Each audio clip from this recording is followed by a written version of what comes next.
Problem 37 states, given a B tree with a max degree of 4 and a min degree of 2, as well as the following insertions and deletions, select the final B tree. So when we say a max degree of 4, that means we can have up to 4 child nodes and 3 values with each B tree node. So the first thing you want to do is you just want to grab the first 3 elements and put them in order. So in this case, it's 1, 2, and 3. 4 would overflow the B tree node. So what we would do is we have to split in the middle. Now the reason why is if we had this and 3 was overloading, we'd have to pick 2 for the middle. And we have to consider a scenario when it's an even. So therefore, we divide by 2 and subtract 1 here. Therefore, 2 is going to be raised. 3 and 4 will be in the second child. So let's rise this up. And then 1 would be the left child. So we put in 5, and 5 is put here. When we get 6, 6 would be over here. So we're going to rise 2 up. So we're going to rise 4 up. And then what's going to happen is we're going to pick 4 here. And that's going to point to this particular node. And then we're going to insert 7. And if we put in 8, 6 would rise up, like so. And then 7 and 8 would become the right child here.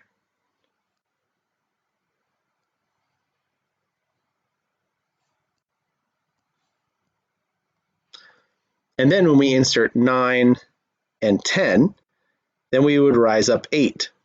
But this one's now full, so 4 would rise up. So what's going to happen is 4 is going to rise up and become its own node. We're going to have this go over here. That's going to be there. And then 8 is going to be in the middle here in the second value. So 5 is pointing here to 6. You have 8, 9, 10. So this is the B tree prior to deletion. When we delete 2, what's going to happen is we have to view this particular subtree, and we know that we're going to delete 2 and we're going to move 1 up.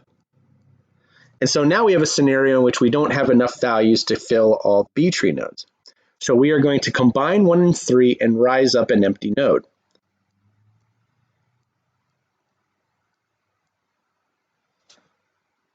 So now we have this scenario, we have the empty node 4, 6, and 8, and we have enough to be able to fill it.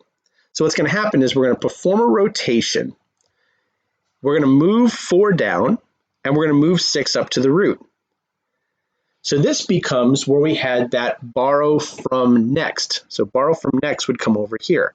This also involves this particular pointer. So what's going to happen is 4 is going to be moved down. 4 will be here. And its left first pointer will point to 1 and 3.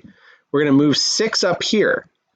Now the crucial thing is we had this lingering pointer here, and we have these pointers all here. So what's going to happen is all of these would be moved over,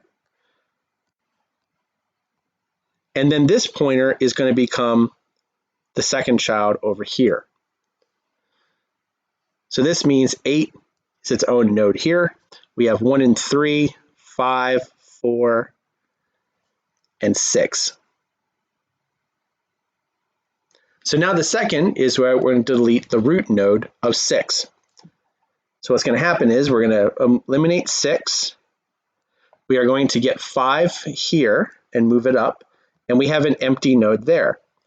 We now have enough on the left-hand side where we could move 4 down and move 3 up. So I'm going to erase all of these so it's easy to see. And this is the final B tree that we have. So let's look at our choices. 3 and 8, 1, 4, 7, 9, and 10. We see that the correct answer is B.